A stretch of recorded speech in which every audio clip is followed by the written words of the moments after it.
This conference will now be recorded. There you go. I didn't want to forget to record. And it will be available at our Nahara YouTube channel. And I am so excited to have Laura Kleffner, Vice President of Marketing and Operations at PracticeMatch, and Senior Vice President of Talent Strategy at NAS Recruitment Innovation, Tim Hawk. We are so excited to have you both here with us today. For those who are new with Nahara, Nahara is the National Native American Human Resources Association, and part of our membership perks is to have coffee with Naharas to help you with different items from recruitment to development to employee relations, and the list goes on. And we look to have coffee with Naharas twice a month at 9 a.m. Pacific Standard Time. And we are so excited to have Laura and Tim here with us. We're going to be on the call for about 45 minutes of presentation and then 15 minutes of Q's and A's. If you don't mind, for housekeeping rules, if you can keep yourself on mute. And then if you have any questions during the presentation of Laura and Tim speaking, you can go ahead and utilize your chat box as well. We want to keep this as interactive as possible. But first, I wanted to introduce Judy Wright, our president of Nahara. Judy, would you like to say some words? Good morning, everyone, and thank you, Laura and Tim, for this presentation. For those of you who don't know me, my name is Judy Wright. I am an enrolled member of the San Pasqual Band of Mission Indians, but my full-time job is here at Valley View Casino and Hotel, where I'm the Vice President of Human Resources. I have had the privilege of being the president of Nahara since 2015. However, I have been on the board since 2011. It is just such a great organization, and I'm happy that all of you are here to see one of the presentations that we're doing for our Nahara Coffee with Nahara. Hope to see you guys in Hawaii, if not in Hawaii, in San Antonio, where you'll get a lot more information such as this, but welcome.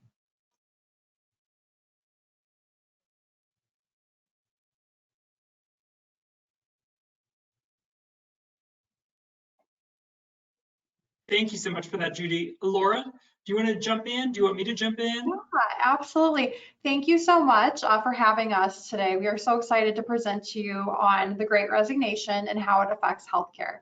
I am Laura Kleffner. I've been with PracticeMatch for 6 years as a VP of Marketing, and then Tim is presenting with me.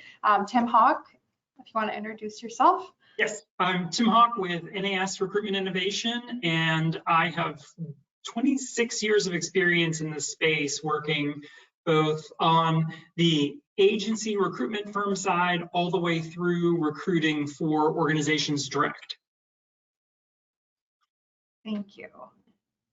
And Tim and I, our companies are owned by M3 USA. Our parent company has several different businesses in the recruitment space. And so this is a great opportunity for us to present together about a topic that's near and dear to both of us, being that NAS has many healthcare clients, and the PracticeMatch focuses solely on healthcare when it comes to recruitment for advanced practitioners and physicians. So thank you again for having us today.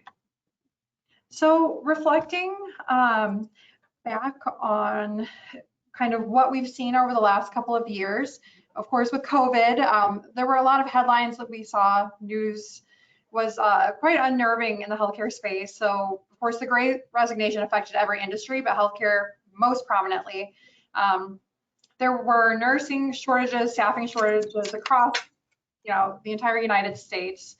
The recruitment pressure on hospitals had always existed because we've been enduring a physician shortage for around a decade now, which is just projected to continue over time.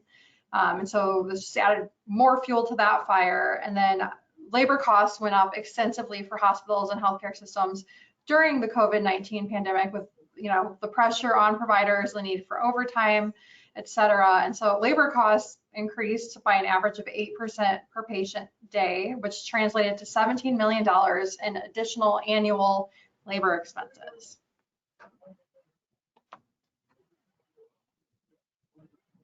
And yes, as bad as those headlines were, as challenging as sort of all that we have seen, prior to COVID, with COVID, and now as we ease out of COVID a bit, that's all the depressing news, unfortunately. In summary, 2022 is really the year of the healthcare candidate. We're seeing that because we're at a unique place in history, there just aren't enough people. We're at categorically low unemployment. We just don't have enough people to fill all of these roles. We're looking at critically low unemployment, high workforce participation, and there's a demographic birth dip from about 20 to 30 years ago that is really, challenging the way this system works right now. So with all of that, the looming challenges and some of the things that we're seeing are combatable. So we're excited to talk just a bit about some of the things that we can do to begin the process of helping organizations, pull out of that. So from a healthcare perspective, we're up against unique education, certification, and training problems. Roughly 10 to 15 years ago, we placed less focus on getting all of those things done, and now it's come back to bite us a bit. There's really no way to hurry the education and training programs along, but there are a couple additional factors to take into consideration that many of us don't, that we really need to combat as well. As a country, and especially within Indian country, which was disproportionately hard hit by COVID, we've lost 1 million people in total. And yes, many of those were healthcare professionals who were on the front lines and fell victim to COVID. So with all of that said, we have some unique challenges ahead of us. And let's never underestimate the fact that these were difficult jobs to begin with, taxing and daunting in relation to the amount of energy and effort. Then, in addition, some regions have seen their long-term patient care increase hundreds of percentages, and their mortality rates increase hundreds of percentages as well. I recently watched a newscast where they were talking to an ER nurse, and she said that she would go, prior to COVID, she would go months without losing a patient in her area of practice.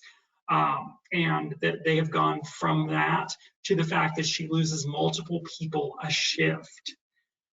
That's got to just be an incredibly mind-warping, change of events. The psychological toll has to be unbearable, unfortunately, upon these practitioners.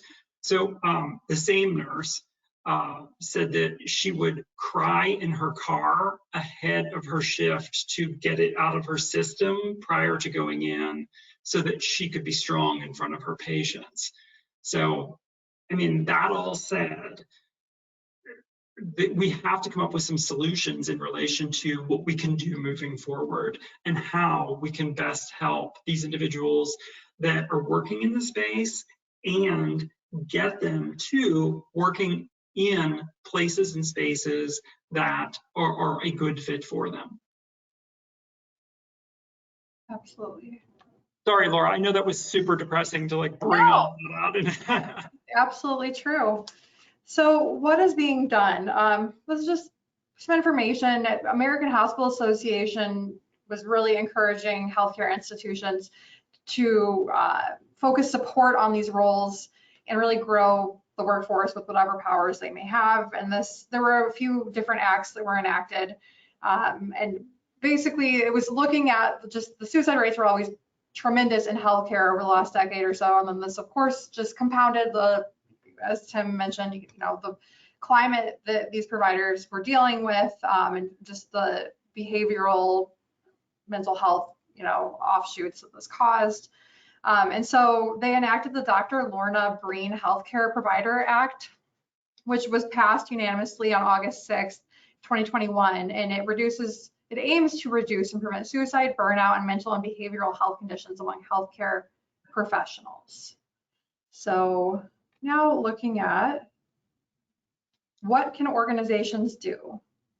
Tim, if you want to take this one. And, Yeah. all of this can totally sound like a nightmare scenario, and I don't want anyone to give up on the initiatives that we talk about here today, because there are solutions and ways we can work around this. There are options for organizations to counter some of these challenges. And yes, money is a huge factor right now, especially with the rise of inflation and the like. Both Laura and I work for organizations that recognize that finances are a finite resource across the spectrum, and especially within healthcare, which ran with incredibly tight margins to begin with. So we can talk about some of the smaller investments your organization can make, and this is more or less a terrific time to assess those and make certain that, one, your team is competitive, with your immediate and surrounding areas. That can be focused on through salary surveying and the like. And once you determine salary surveying and any inequities that might be in place therein, be quick to correct those disparities, because not only are you finding those, but the healthcare professionals that you work with are aware of them and hearing from their friends and colleagues working in other areas as well about the disparities. The second is the likes of thank you bonuses. And let me first express that I know that too may sound expensive, but often they can be paid with resources in hand, or more inexpensively than you would think. Recently, for example, within NAHARA, I've heard of several organizations that are offering employee discounted fuel cards to counteract the current gas expense and the like. Those are terrific ideas that should be applied and should be applied across the spectrum in relation to your healthcare team members within Indian country as well, because they too are struggling equally as much with the likes of inflation and fuel prices.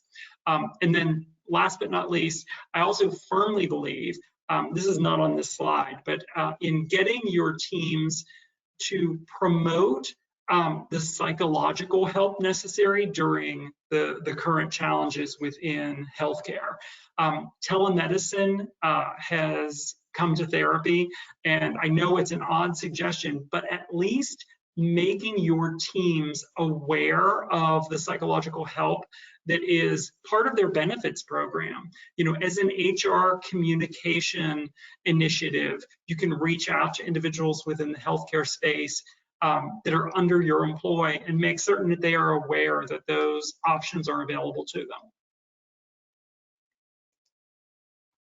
And then longevity bonuses have also been implemented.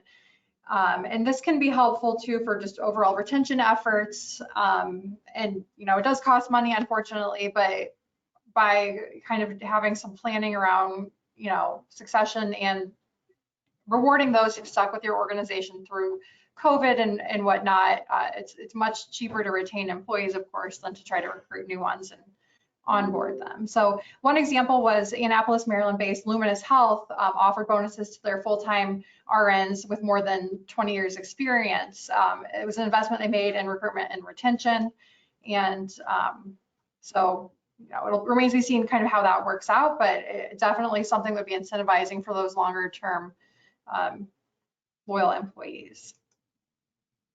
And I agree with Laura therein. Granted, I know that sounds incredibly expensive, but when you take into consideration some of the other factors that organizations are up against, the average hourly employee costs $4,400 to hire. The average salary employee is $11,750 to hire. And in the healthcare space, we're now in the $20,000 range. If you think of physicians, that is even higher. So in being able to put some of the less expensive options in place, you're able to minimize that long-term investment that you are hearing. It is not as daunting in that way. This slide, and again, no one likes to talk about long-term investment, and I think that Indian country has a really unique and tremendous story to tell healthcare employees when it comes to recruitment. First, we're seeing an incredible exodus from the major metropolitan cities. People are seeking opportunities in areas like where we are surrounded. And I recently came across a story that is talking about Bozeman, Montana, and the fact that Bozeman is experiencing such incredible growth from California that they've started calling it Bose Angeles, which is its own gross nightmare. But think of telling healthcare candidates about the cost of living in Montana versus Los Angeles. I mean, that is an incredible story to be able to tell. Recently, we ran a social media campaign for Yavapai Regional Medical Center, trying to get nurses to relocate from the areas of Phoenix, Tucson, and Vegas to Prescott, where their region. And we focused upon quality of life aspects, biking, fitness, less congestion, shorter commutes. And that campaigning was an enormous success from the standpoint that, sometimes people are just unaware of the opportunities that are around them or are not too distant. And I also think that in relation to the proactive elements of this slide, similar to things like information that the general public doesn't know, storytelling should also be about the unique benefits you offer. Things like the loan repayment program of up to $40,000 of educational expense for Indian Health Service clinicians. That should be in every single ad that goes out in relation to recruitment. There are also, again, many proactive elements similar to loan repayment. If candidates are willing to make long-term commitments to regions, reward them. And in relation to succession planning, get ahead of that as soon as possible. If you have a collection of 50 to 60-year-old physicians, healthcare workers, you have that group, you need to begin your campaigning for candidates to backfill those positions in relation to their pending retirement as soon as possible.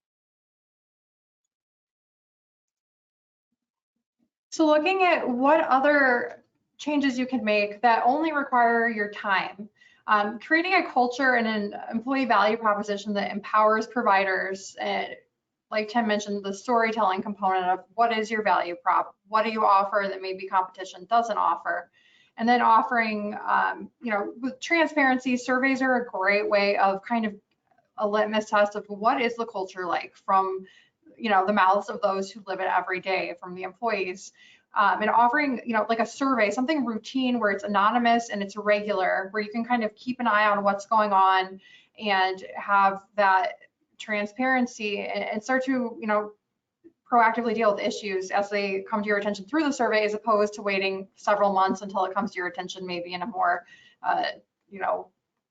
in the form of complaints to HR, et cetera. Surveys are great tools, often overlooked and underutilized, and that's something you can roll out. You can use SurveyMonkey. Even the free platform of SurveyMonkey is an incredible tool for just getting that anonymous feedback. And also related to the employee value proposition, it's so important in your job postings to even mention what sets, not just basically the parameters of the role you're looking to fill, but what is your story as an organization.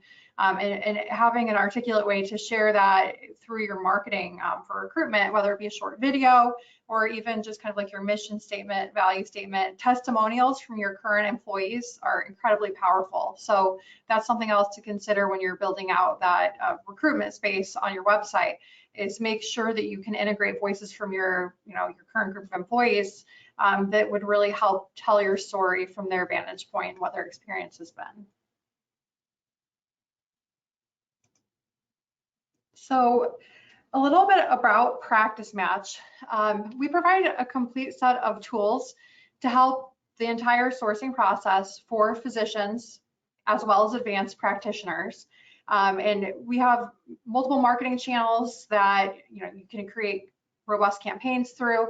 And the whole goal is to empower in-house recruiters with all the tools they need to find the providers that are a right fit for their organization and for their community without having to rely on costly firms. And so when used properly, PracticeMatch delivers exponential ROI. Most recruitment firms do charge between $25,000 and $30,000 to place a single physician candidate. And with PracticeMatch, your subscription is much less than that oftentimes, and you can place as many physicians as you're able to recruit with our system. So part of what we offer is an interviewed physician database where we actually call residents and fellows in the second or third year of their training, learn about them as a person, what their goals are, geographic practice preferences, all of that, and that becomes searchable criteria for you to use when trying to recruit physicians. And from an NAS standpoint, I'd like to think that M3, our parent company, has acquired both PracticeMatch as well as NAS because the two sister companies work in tandem so well with each other. Our organization is really a recruitment marketing firm. So as part of that, we focus on those three aspect services listed there. It's storytelling, technology, and strategy. And the storytelling aspect is everything employer brand, employer value proposition. It includes things like firsthand focus group research and the like, all the way through that team creating both taglines and marketing elements that coordinate with your outbound messaging from the consumer side. So those two things align. And like Laura mentioned, we find things like video and testimonial and the like to all be incredibly beneficial to our partners. The technology aspect of what we do is really a SaaS tool that is more or less a platform that represents everything from the moment someone presses click on your career site. So it supports that infrastructure that is everything careers, talks about benefits, can talk about the entire hiring process, as well as deliver those candidates directly to your ATS. I always like to say that it more or less wraps your ATS and makes it into the tool it should be, but isn't. No one loves their ATS, and from that standpoint, we've developed a platform that really makes it into an incredibly valuable tool for you. And then the last is strategy. And strategy really, in theory, should be called all things digital. It ends up being everything from the programmatic standpoint of job ad buying all the way through social media and digital strategy for things like ad unit retargeting, geofencing of ads, as well as search engine optimization and search engine marketing.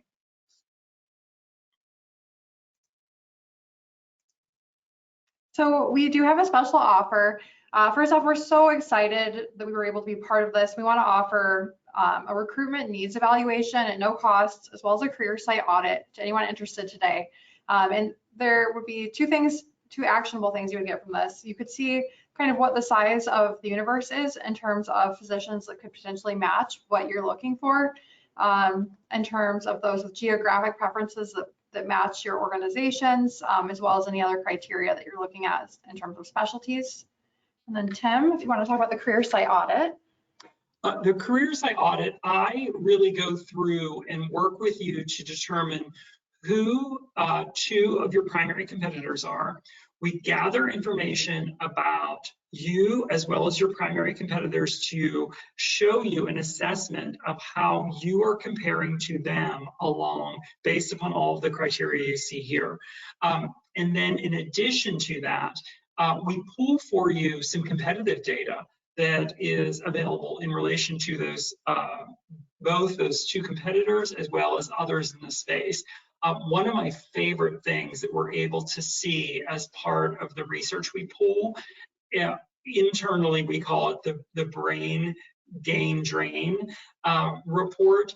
It traditionally looks like a swoop, and it is where employees started prior to working for you. Then it illustrates, them working for you, and then where they went to after working for you.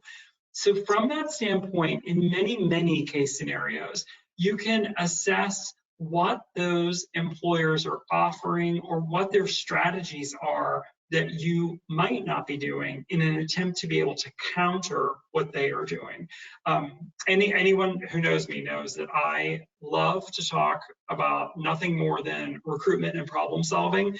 And these assessments are really the ability to bring those two things together into a single conversation. So it's more or less a gift for listening to us talk about recruitment today.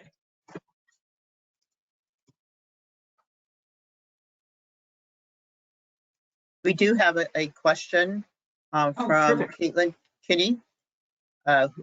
She's asking, are you employing any new innovative tactics to help out through the recruitment clutter?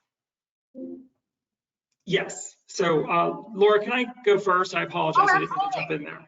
Yeah. So from a healthcare standpoint, we do have a variety of things that we are doing that are really innovative. One that I can think of involved an organization in Central Florida where we were able to tap into a local Facebook group that they had for healthcare and healthcare individuals and place a recruitment chat within that area and bring candidates much more quickly through a process. It is important first to determine whether candidates are going to be individuals of interest or applicants. And from the standpoint of a lot of legal elements, it's important to define that. And we were able to get these individuals who were interested parties initially to chat back and forth with the organization that was hiring. And we were able to bring on a ton of people in a really short period of time during COVID, which is just remarkable to me. And then in addition to that, we have a case study for that, which I love. I love sharing case studies all the time.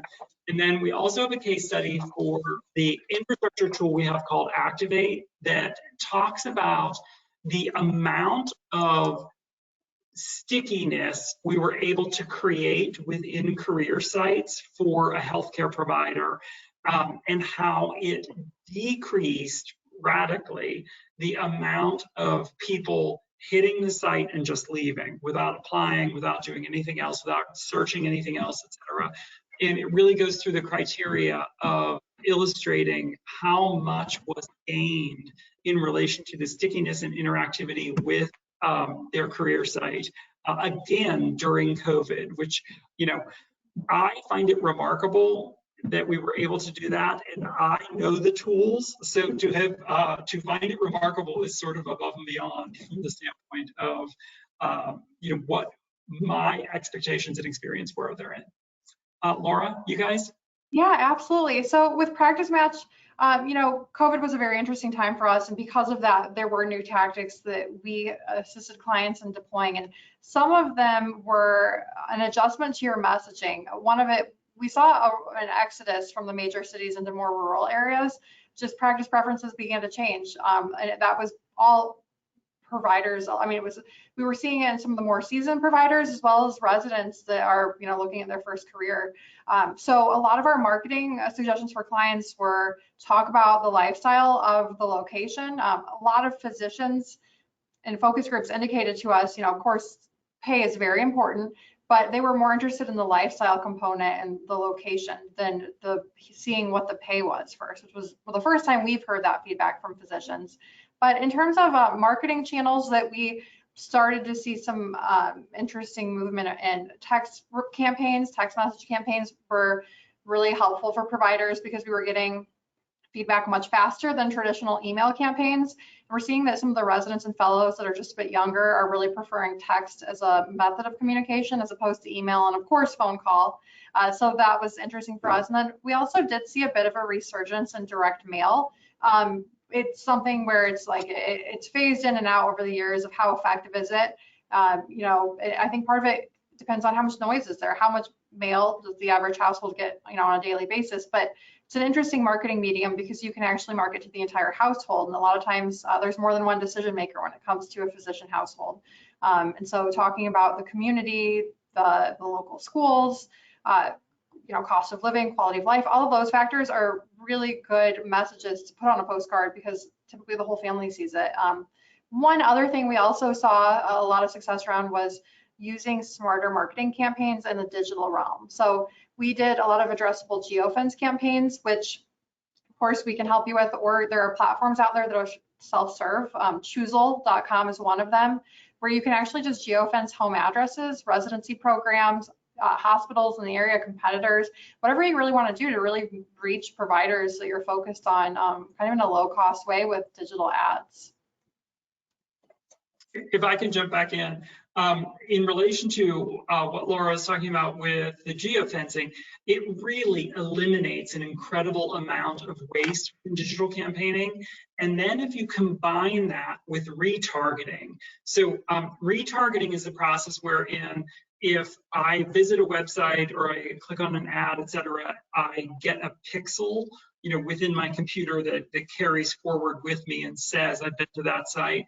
We then, or Laura's team, can then go through a process of redelivering ads to you on the internet as you go through your day-to-day internet usage. So ESPN.com, CNN.com, or the like. Those ads that are appearing on the sides and at the bottom, etc., we can populate that with ads like, did you forget to apply for that job you were interested in at, you know, XYZ, you know, physician practice, you know, come back and finish your application, etc. And it's very similar to the way that, you know, that coffee table you didn't buy follows you around the internet for eternity. It's very similar to that, but it has all to do with recruitment and about getting a better opportunity in the future. So in addition to, Laura had mentioned postcards, I think that direct mail has seen a huge uptick recently. In addition to that, the two other things that I found really interesting that have changed a bit are out-of-home media. That entails everything from billboards to bus stop displays and the like. And that has really seen a huge resurgence for recruitment. In many case scenarios, it has an incredible return on investment. You know, you can, you know, rent a billboard relatively inexpensively and be putting your message on there. And the other new innovative aspect, back to Caitlin's question, is the fact that one element I have seen that I'm uniquely intrigued by is called gift emails, where you know, similar to the postcard Laura was talking about, you send an email to an individual talking to them all about, you know, the opportunity or the like, and it also contains a gift link to, you know, Starbucks or something similar, you know, with messaging along the lines of, you know, thanks for listening to this, you know, have a coffee on me or something similar, and that is getting an 89% acceptance rate, which is really remarkable that you would send an email that is triggering almost 90% of people to at least read and collect that information necessary to begin the process of claiming that prize. So from that standpoint, I find that remarkable and innovative as well. Did anyone else have any other questions? Oh, by the way, both Laura and I will be in Hawaii. So in the event that you wanted to meet us in person, one of Laura's colleagues, Clint, who is the COO of PracticeMatch, will be doing presentations at the event, and I will be presenting at the event as well. My topic is your 2022 Recruiter Toolkit, and it's really a deep dive into some of these elements that you could be including for both healthcare as well as the hourly space, salaried space, et cetera. So that will be of interest, and we'll have booths with swag. So feel free to stop by and see us in the conference space, and or drop by your business card with your 2 competitors on it, and I'll create an assessment for you to be able to review. That's awesome. I just have a comment. I feel, Tim and Laura, I have worked in recruiting for a gaming property, and from the time that I left in 2020 to today, things change. I mean, we've had COVID on top of everything, but recruitment has changed. I mean, I remember when I used to collect paper applications. And now with digital strategy, I mean, the gift emails, I mean, I just learned that today. It's just become such a digital age that in recruitment, you need to look at employment gaps, but I feel that now you need to be more of a subject matter expert in social and digital, because there's so many ways that you can get a prospective applicant. I just wanted to get your opinion. How do you feel on the different generations? Is there gaps? I mean, you have all these generations where, you know, some like text, some don't even know how to open up a text. What are your thoughts about that?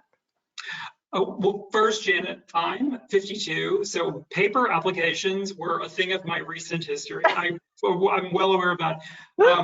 I was telling Janet and Laura prior to everyone joining that I was visiting my mom last weekend, and we're in the process of cleaning out her attic, et cetera. And one of my senior level college books mentioned the fact that there's something called the World Wide Web coming, but don't worry about it. It will have nothing to do with advertising. It's just for scientists. I was like, oh. So generationally, it is a really unique time. And very similar to what you're saying, the subject matter expertise is hard to come by because everyone only knows what you know. So I am a huge proponent of human resource groups doing things like focus grouping and having different generations of both current employees as well as their potential employees come in to chat about, you know, what they are seeing in this space, what would draw them in. From a usage of technology standpoint, it's really such a new landscape. The aspects of social, whether it be sponsored or organic, are unique and challenging to be able to manage on your own. And then in addition to that, things like texting and, you know, in many case scenarios, the legal aspects that are necessary to take into consideration with texting are challenging as well. When I was talking earlier about the fact that there's the differentiation between interested parties and applicants, those types of things are the kinds of things that I know we and PracticeMatch both try to juggle for their clients, because in many case scenarios, it's things that you wouldn't take into consideration on your own. You know, we have organizations that will come to us and say, you know, hey, I have a lead list. Let's just use this lead list. yes and no. I love the fact that you have a lead list, but the challenge is we have to make certain that we are allowed, or you are allowed, to reach out to those individuals. And it's funny you would talk about working at a gaming property. Just recently, I mentioned to someone, and I think additionally I did it at one of my Nahara speaking options, was that many of the player interactivity and player lists don't include anything that limits your communication with those individuals just to player elements. I've reviewed legal and things like that. Mm-hmm. I think that data and those lists are supremely valuable from the standpoint that, you know, if you're able, a single text saying, you know, hey, come in for a spin on the giant wheel if you give us the names of 3 individuals you think might be interested in an opportunity within our organization, or, you know, or the like. You know, there are a bunch of unique spins on employee referral that could apply to that type of data. Sorry, Laura, you know, I will drone on recruitment forever. No, that's absolutely true. Yeah, and I think focus groups, like Tim mentioned, are essential, and we do see, I mean, it's a little bit predictable, but text messages resonate better with like the younger, you know, around the 30-year-old crowd, and older physicians sometimes feel like it's a little bit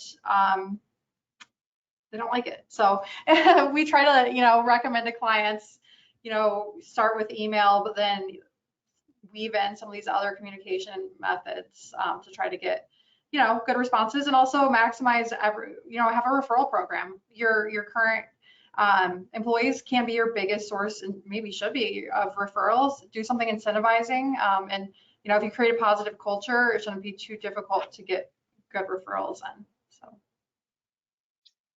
So people like to work with people they like. So if they have friends in the same space, sometimes that makes it easier to be able to get those employee referrals. Now, have you seen a change in the healthcare industry? I know myself as a patient, when I go to the doctors, there's not as many. Have you guys seen a shift or an increase? Because I as well have family members that had been effective that were nurses, and they changed careers completely because it was just mentally draining. But have you seen a change? Yes, entirely, both personally as well as within this business.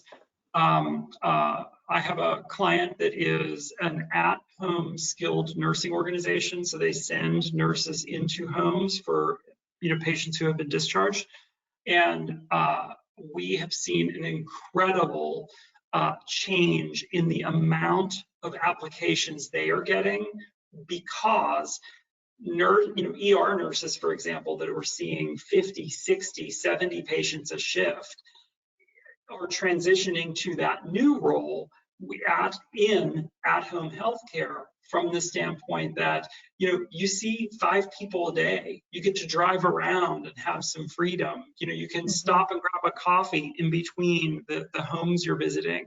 It's an entirely different life for them.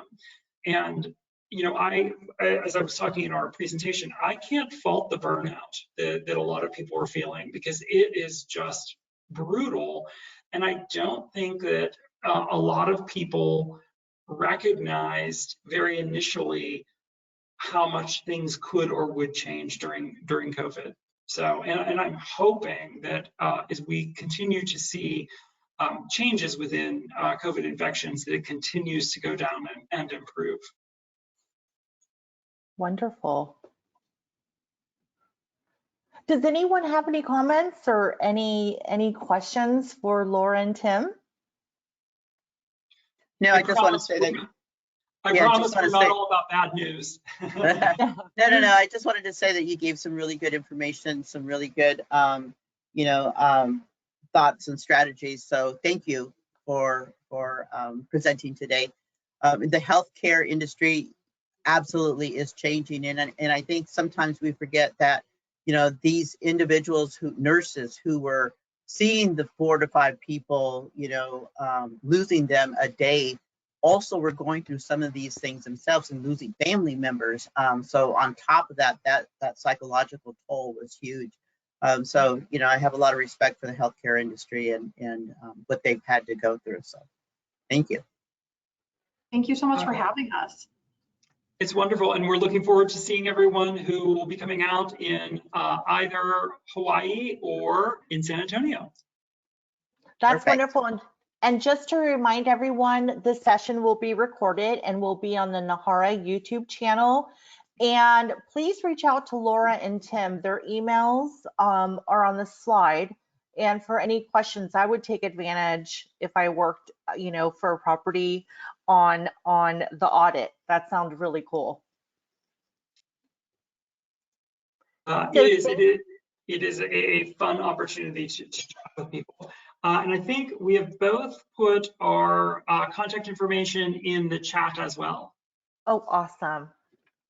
Thank you so much. And I want to thank everyone who joined us today. And I hope everyone has a wonderful rest of the day. Thank you so much. Thank you. Bye-bye. Bye. Bye.